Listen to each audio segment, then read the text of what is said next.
Ayan mga kapolding, dadalawa kami dito sa pilahan namin.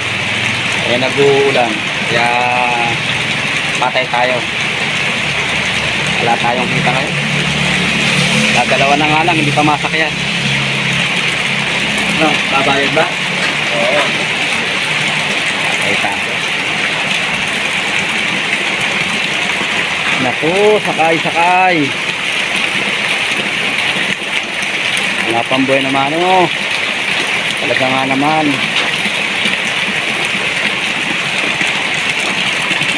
Ayan, mga kapolding. Tumitingin tayo sa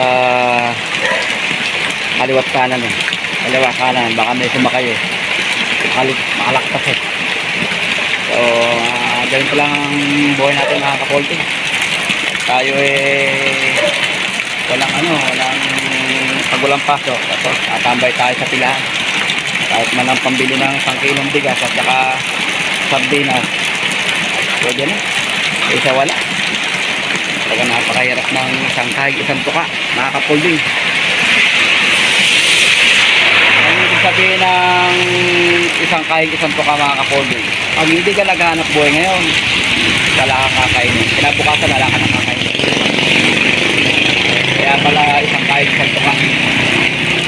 Kaya nag-uulan pa. Oh, hanggang kailan kaya tatagal itong ulan natin, mga kapolding. Ay nako, mapapakanta na naman tayo na ito. Ano ba dapat na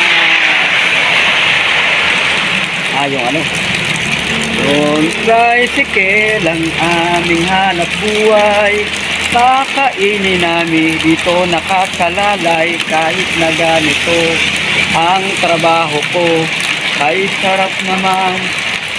Ayan ba? Oo nga.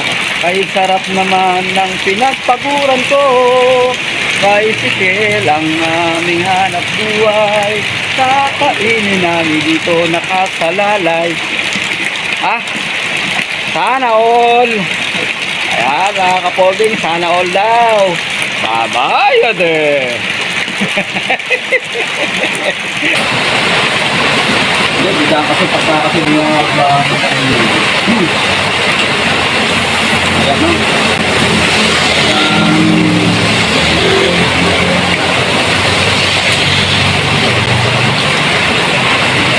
Meron nga din sinabi bahay, dahil kung biniba ng bahay. Oo. Biniba din mo marami pinag-service niya. Kaya iba din may talaga ulan. Oo. Ulan pa, may hangin pa. Ulan. Nakakala kang kalaban. Oo. Masisip yung bahay mo. Tama.